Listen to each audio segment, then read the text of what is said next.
नमस्कार विद्यार्थी मित्रांनो, MPSC ऑनलाईन टेस्टमध्ये आपले स्वागत आहे. आज आपण बघणार आहे features of the Indian constitution. Okay, आपण बघूया features. Okay, features of the constitution. Okay, constitution. तर इंडियन कॉन्स्टिट्यूशनचे काय वैशिष्ट्य आहे हे आपण आता एकामागे एक बघूया. सगळ्यात पहिलं कॉन्स्टिट्यूशनचं वैशिष्ट्य म्हणजे ही एक रिटन कॉन्स्टिट्यूशन आहे. Okay, this is written constitution. बघा, जगातल्या सगळ्याच ज्या काही देशांच्या कॉन्स्टिट्यूशन आहे या रिटर्नच आहे असे नाही. तर काही कॉन्स्टिट्यूशन ज्या जसे इंग्लंडची कॉन्स्टिट्यूशन ही रिटर्न नाही आहे, अमेरिकेची कॉन्स्टिट्यूशन रिटर्न आहे, तर भारताची सुद्धा कॉन्स्टिट्यूशन ही लिखित स्वरूपाची आहे, एका पुस्तकाच्या स्वरूपात तिला लिहिलेलं आहे. आणि ही एक लिखित असल्यासोबतच ही लेंदियस सुद्धा आहे, म्हणजे एक फार मोठी पेजेस असणारी आपली अशी पुस्तिका कॉन्स्टिट्यूशन आहे. ही लेंदियस असल्यामुळे हिच्या याचे असल्यामुळे थोडी अभ्यासासाठी पण अवघड जाते. तर एवढी लेंदी का झाली, का एवढी हिच्यामध्ये एवढे कंटेंट का इथे वाढले, तर याचं कारण एक आहे की भारत हा एक विविधतापूर्ण देश आहे. आपल्या इथे अनेक जाती धर्म पंथ ठीक आहे, आणि विविधता असल्यामुळे प्रत्येक ठिकाणच्या गोष्टी याच्यामध्ये समाविष्ट करायसाठी याचा साईज जो आहे तो वाढला कॉन्स्टिट्यूशनचा. त्याचबरोबर इंडियन कॉन्स्टिट्यूशन जी आहे ती इंडियन गव्हर्नमेंट ऍक्ट 1935 चा जो होता, याच्या फ्रेमवर्कवर आपली कॉन्स्टिट्यूशन बनवली असल्यामुळे तो ऍक्टच ऑलरेडी हेवी होता, मोठा होता, आणि त्यामुळे आपली कॉन्स्टिट्यूशन सुद्धा एक मोठी बनली.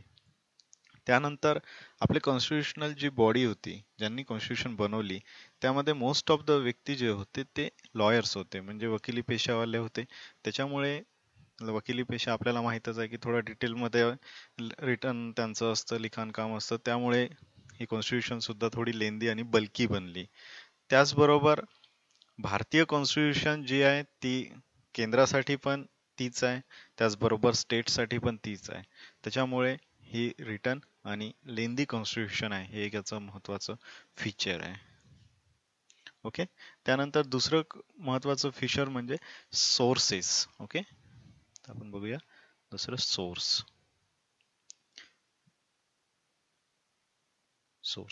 बघा, आपली कॉन्स्टिट्यूशन जी आहे ती जवळपास त्यावेळेच्या उपलब्ध जगातल्या नियर अबाउट 60 ते 70 कॉन्स्टिट्यूशनचा अभ्यास करून बनवलेली आहे. Doctor Babasaheb Ambedkar constitutional debate मध्ये म्हणतात, we are ransacking from the all the available constitution in the world. ही आपली बनली आहे. जगातल्या प्रत्येक कॉन्स्टिट्यूशनचा अभ्यास करून त्यातल्या काही चांगल्या गोष्टी ज्या भारताला लागू शकतात त्या घेण्यात आलेल्या आहे, किंवा त्यात घेऊन काही बदल सुद्धा करण्यात आलेले आहे. तर एव्हरी कॉन्स्टिट्यूशनचं काही ना काही आपल्याला आपल्या इंडियन कॉन्स्टिट्यूशन मध्ये रिफ्लेक्शन पाहायला मिळतं. यामध्ये मोस्ट ऑफ द जो पार्ट आहे तो अमेरिका किंवा ब्रिटिश कॉन्स्टिट्यूशन, जिथून पार्लमेंटरी सिस्टम आपण घेतलेली आहे, संसदीय कार्यप्रणाली, किंवा त्यानंतर 1935 चा सुधारणा कायदा. तर इतर काही अशा महत्वाच्या सोर्सेस, साऊथ आफ्रिकेची कॉन्स्टिट्यूशन असो किंवा कॅनडाची कॉन्स्टिट्यूशन असो, भरपूर ठिकाणावरून आपण कॉन्स्टिट्यूशन मधले काही फीचर्स घेतलेले आहे. त्यामुळे आपल्या कॉन्स्टिट्यूशनला बॉरोड कॉन्स्टिट्यूशन म्हणजे उधार घेतलेली कॉन्स्टिट्यूशन असं सुद्धा म्हणतात. काही ठिकाणी पॅच वर्क म्हणजे एक ठिगळांचं काम असं सुद्धा आपल्या कॉन्स्टिट्यूशनचा काही जणांनी उल्लेख केलेला आहे. ओके, त्याच्यानंतर पुढचं फीचर्स जे आहे ते मिक्सचर आहे. आपली कॉन्स्टिट्यूशन एक मिक्सचर आहे, फ्लेक्झिबिलिटी आणि rigidity. Okay, this is a mixture of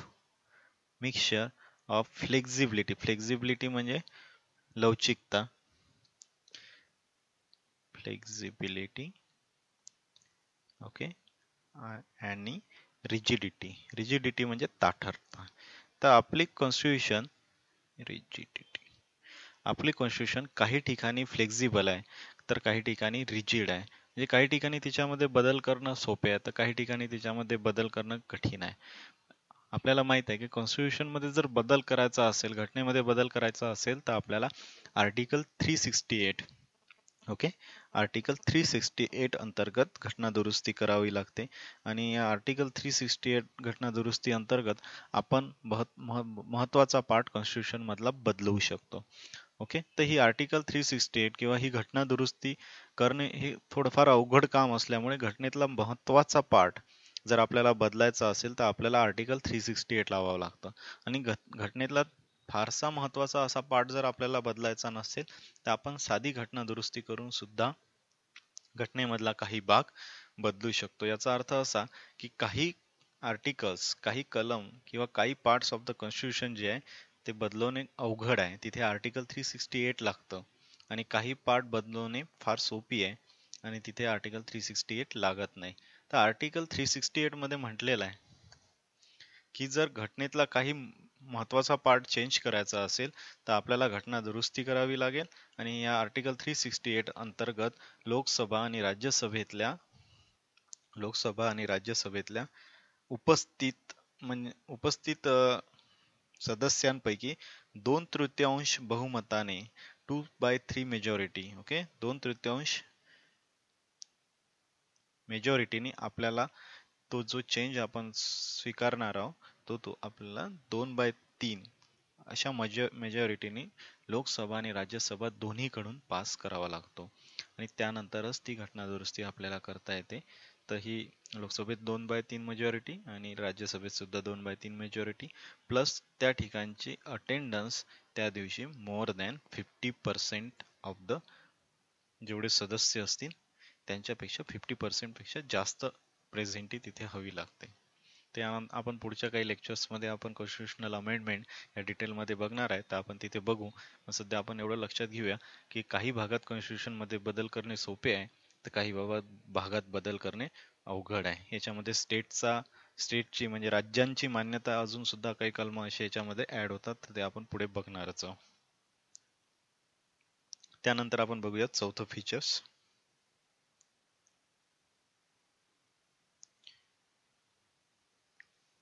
चौथ्या याच्यामध्ये बघूया आपली कॉन्स्टिट्यूशन, आपला देश फेडरल आहे का, संघराज्य आहे का.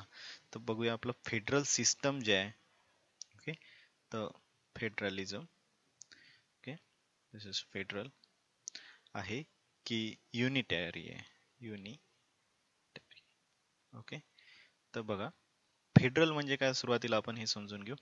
फेडरल बघा, युनायटेड स्टेट्स ऑफ अमेरिकेमध्ये आपण जर बघितलं तर तिथले विविध राज्य एकत्र येऊन युनायटेड स्टेट्स ऑफ अमेरिका बनलेला आहे. ओके, तर फॉर एक्झाम्पल हे अमेरिकेतले वेगवेगळे राज्य असतील, फ्लोरिडा, कॅलिफोर्निया, इलोनिस, इंडियाना, हे वेगवेगळे राज्य आहे आणि त्यांनी एकत्र येऊन United state of America that is USA ची स्थापना केली आहे.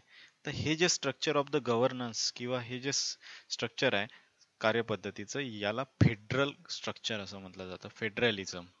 आणि भारतामध्ये राज्य एकत्र येऊन देश नाही बनला, तर देशांनी म्हणजे आपल्या देशाने, इंडियाने आपलं ऍडमिनिस्ट्रेशन, ओके, आपलं ऍडमिनिस्ट्रेशन योग्य होण्यासाठी राज्यांची निर्मिती केली. गुजरात, महाराष्ट्र, आंध्र प्रदेश, ओके.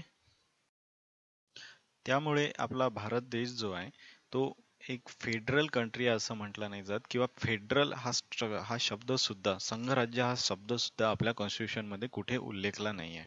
ओके, भारताचा उल्लेख कॉन्स्टिट्यूशन मध्ये the union of the state असा केलेला आहे. ओके, तर Bharat that is the union of the state असा करण्यात आलेला आहे. तरी पण भारतामधले काही भारतीय कॉन्स्टिट्यूशनचे काही असे फीचर्स आहे की ते बघितल्यावर असं वाटतं की या ठिकाणी स्टेटला जास्त इम्पॉर्टंट दिलेला आहे. तर त्यामुळे आपला भारत जो आहे याचा उल्लेख किंवा आपल्या कॉन्स्टिट्यूशनचा उल्लेख काही ठिकाणी क्वाझी फेडरल किंवा बार्गेनिंग फेडरलिझम असा सुद्धा केला जातो, किंवा सेमी फेडरल आहे. पूर्णतः राज्यांना पॉवर नाही दिली आहे, काही प्रमाणात दिलेली आहे, त्यामुळे थोड्याफार प्रमाणात फेडरल स्ट्रक्चर आपल्या कॉन्स्टिट्यूशन मध्ये आलेलं आहे. सोबत आपण पुढे बघूया युनिटरी म्हणजे काय, तर केंद्रीय पद्धती. तर केंद्रीय पद्धतीमध्ये भारतामधलं केंद्र सरकार हे किती पॉवरफुल आहे, तर आपल्याला नक्कीच माहित आहे की केंद्र सरकार हे राज्य सरकारपेक्षा भरपूर बाबतीत तरी पॉवरफुल आहे. भरपूर वेळा केंद्राचे अधिकार हे राज्यांच्या अधिकारावर ओव्हरलॅप होतात, किंवा आपल्याला राज्य सूची, संघ सूची आणि समवर्ती सूची माहित आहे. तर यामध्ये अशा 3 सूच्या कॉन्स्टिट्यूशन मध्ये जोडण्यात आलेल्या आहे. ओके, तर ते आपण बघूया आता. तर 3 सूच्या असतात, स्टेट राज्य सूची, संघ सूची आणि केंद्र सूची, राज्य सूची आणि समावर्ती सूची.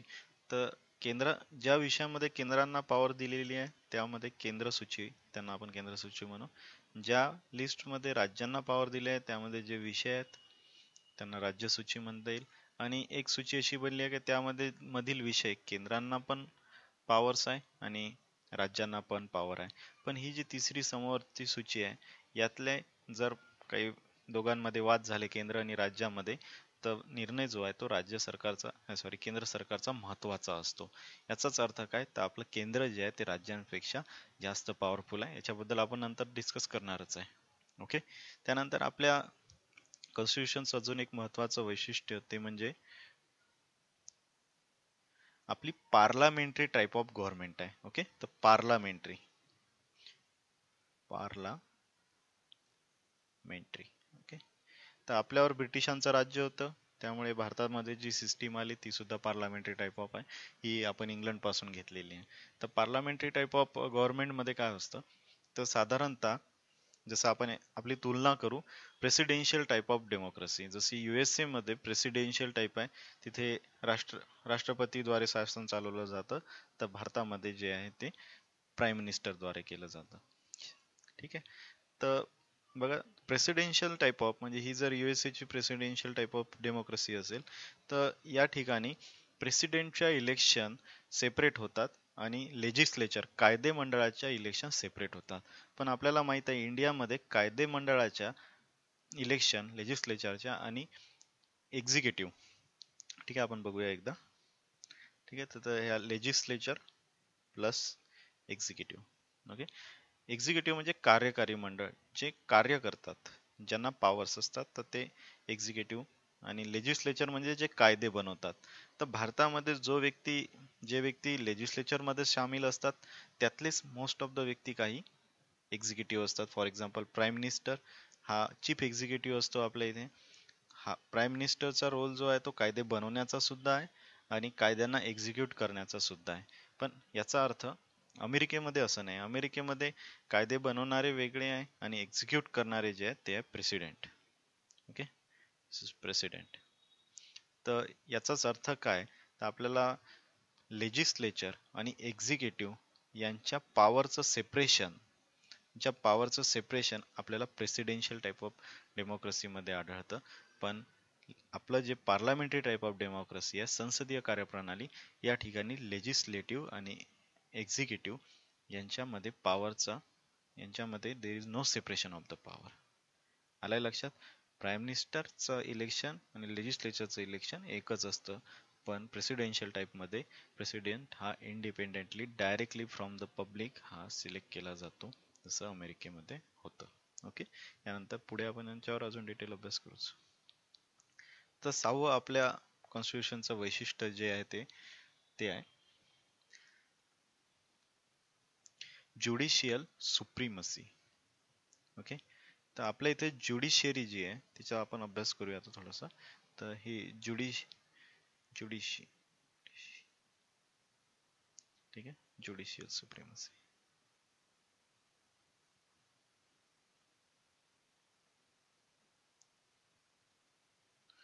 ठीक आहे. दिस इज ज्युडिशियल सुप्रीमसी. तर आपल्याला माहित आहे की पार्लमेंट म्हणजे पार्लमेंट मध्ये कोण येतं ते बघूया आपण. तर parliament is equal to Lok Sabha plus Rajya Sabha plus president. Okay. यांना पार्लमेंट बनवलं जातं आणि भारतामध्ये कायदा बनवण्याचं जे काम आहे ते पार्लमेंट करतं.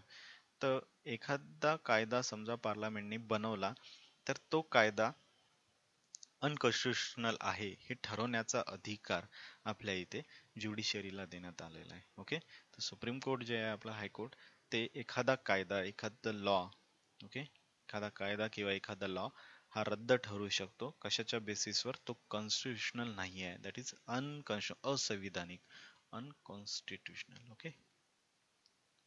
तर हा एक भरपूर मोठा वादाचा मुद्दा आहे, त्यावर आपण नंतर बघणारच आहे. पण आपल्याला हे माहित आहे की जर पार्लमेंटने एखादा लॉ बनवला तर तो असंविधानिक आहे असं ठरवण्याचा अधिकार ज्युडिशरीला आहे. तो अधिकार प्राप्त करताना ज्युडिशरीला गार्डियन ऑफ द कॉन्स्टिट्यूशन म्हणजे संविधानाचे रक्षण करता ही ज्युडिशरी सिस्टीम आपल्या इथे आहे. त्यामुळे भरपूर वेळा ज्युडिशियरी सिस्टीम ही लेजिस्लेचर म्हणजे आपल्या पार्लमेंटवर भरपूरदा एम्पावर झाल्याचे आपल्याला पाहायला मिळते. तर यामध्ये भरपूरसे वाद पार्लमेंट आणि ज्युडिशरीमध्ये पाहायला मिळतात. तर ते आपण नंतर बघूया, जसं केशवानंद भारती केस वगैरे. ते पुढील लेक्चर्समध्ये आपण ऍड करू. ओके, पुढचा जो टॉपिक आहे तो आहे इंटिग्रेटेड. आपली ज्युडिशियरी जी आहे ती इंटिग्रेटेड आहे. आपण त्याला मराठीत एकात्मिक म्हणतो. Integrated integrated judiciary. Okay,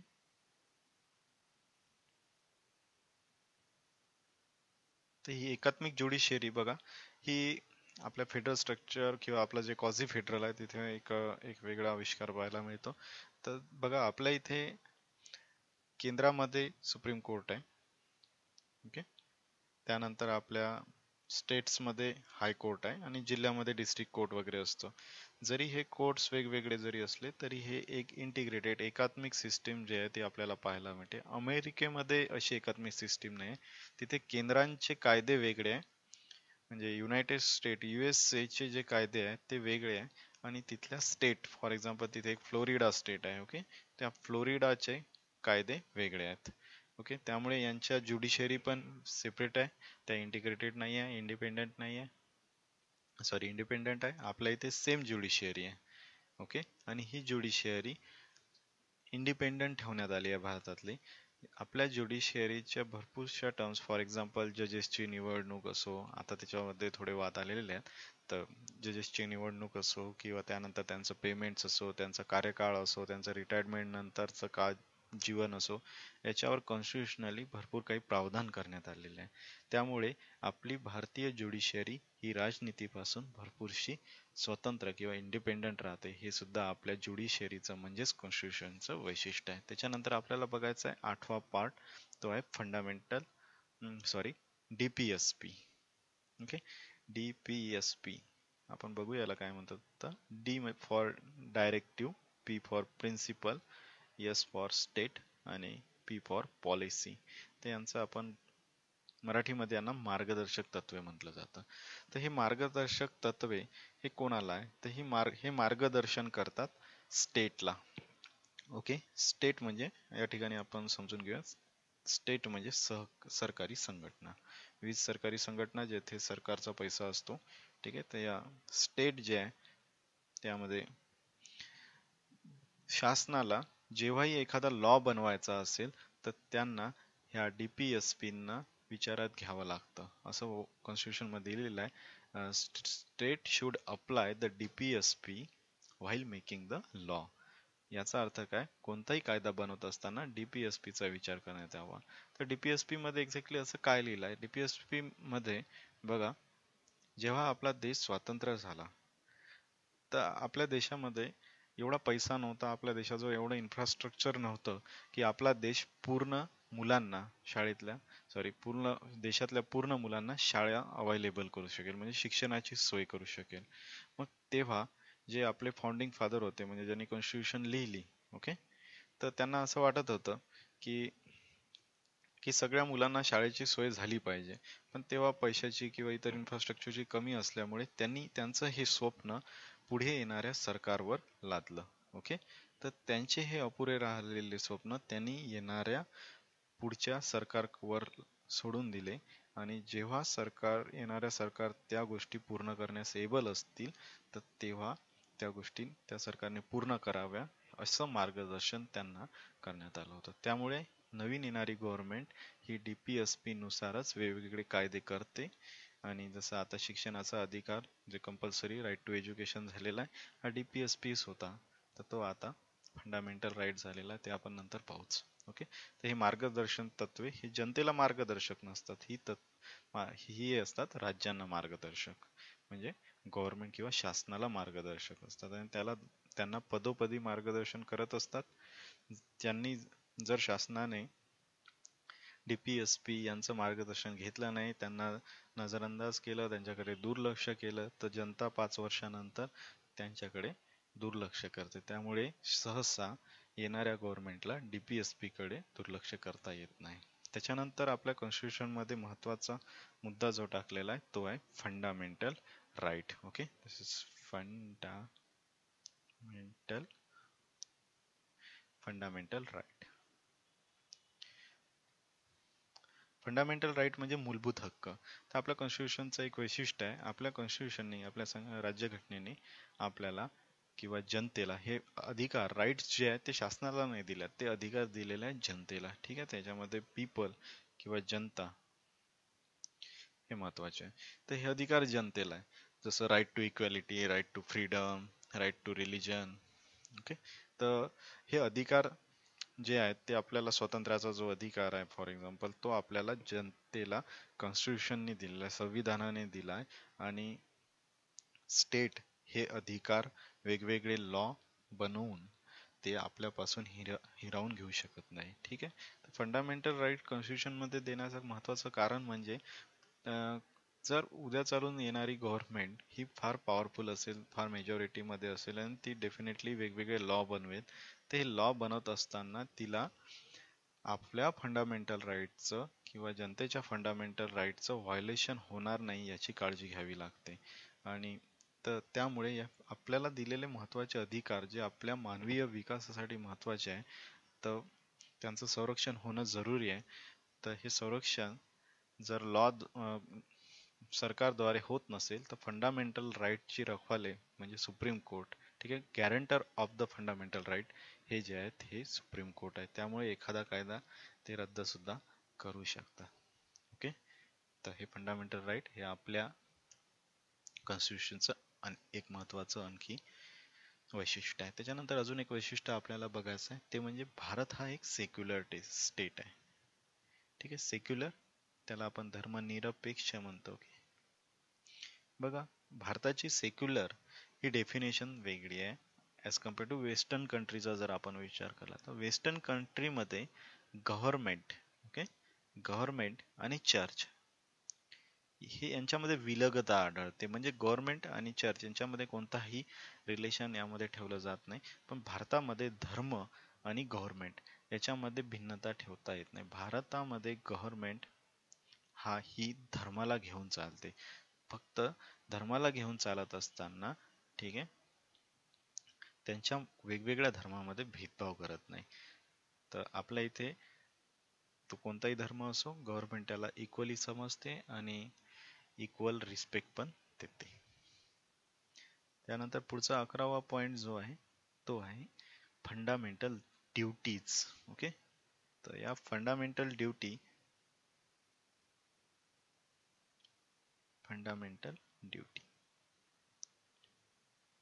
okay, त्या फंडामेंटल ड्युटी ऑलरेडी कॉन्स्टिट्यूशन मध्ये नव्हत्या. या 1976 ला जी कॉन्स्टिट्यूशनल 42वी घटना दुरुस्ती झाली होती त्या अंतर्गत सवर्सिंग कमिटी यांच्या रिकमेंडेशन नुसार संविधानामध्ये टाकण्यात आल्या. ह्या ड्युटीज जे आहे, हे कर्तव्य जे आहे, हे मूलभूत कर्तव्य ही कोणाची कर्तव्य आहे, तर ही आता जनतेची कर्तव्य आहे. जनतेला हे जनतेला ही कर्तव्य बजावायची आहेत. जनतेला फंडामेंटल राईटचा, मूलभूत हक्कांचा उपभोग घेत असताना जनतेची पण काही कर्तव्य आहेत. ही कर्तव्य जसं आपल्या नैसर्गिक धरोहराचं संरक्षण करावं, झेंड्याचा सन्मान राखावा, ठीक आहे, अशा प्रकारची काही कर्तव्य आपल्याला आपल्या देशामध्ये राहत असताना पाळायची असतात. तर यांची एक लिस्टच कॉन्स्टिट्यूशन मध्ये या 1976 मध्ये 42व्या घटना दुरुस्तीने ऍड करण्यात, साधारणतः 10 ड्युटीज त्यामध्ये टाकण्यात आल्या आणि नंतर त्यामध्ये एक ऍड करण्यात आली. ओके, त्यानंतर आपण बघणार आहे की भारतामध्ये मतदानाचा अधिकार म्हणजे right to vote, right to vote आपल्या इथे नाही, आपल्या इथे मतदान जो आहे किंवा adult franchise. Okay, this is adult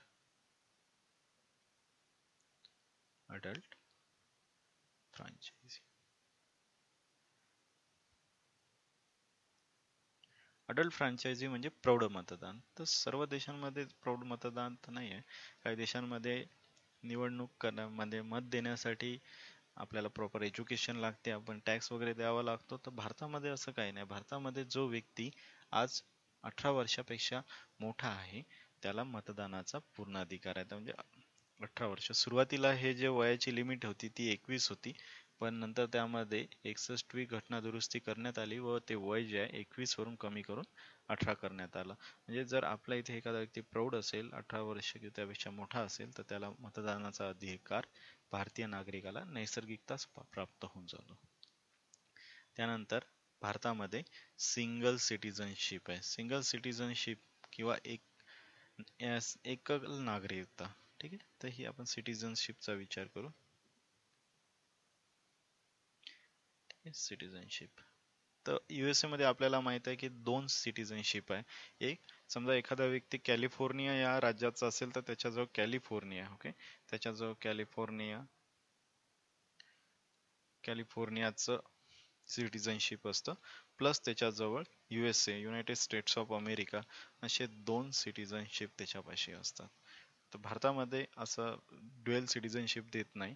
भारतामध्ये महाराष्ट्रातल्या व्यक्तीलाही तो भारताचा नागरिक आहे आणि केवळ भारताचा आहे असं सांगितलं जातं.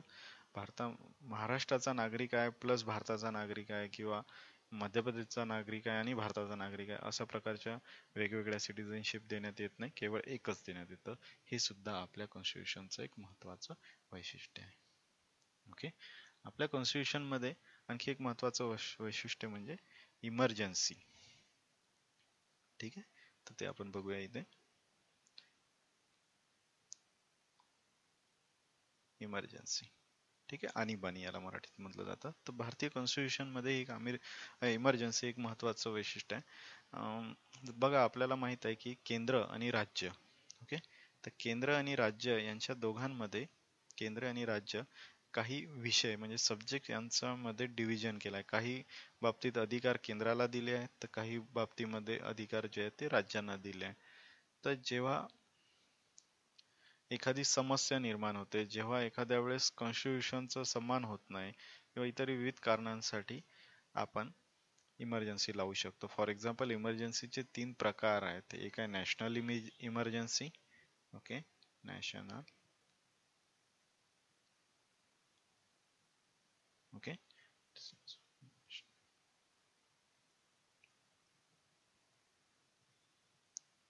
ठीक आहे,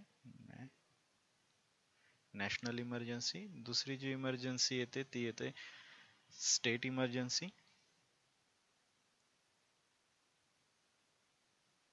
स्टेट इमर्जन्सी. आणि तिसरी जी इमर्जन्सी येते ती येते फायनान्शियल इमर्जन्सी, ओके,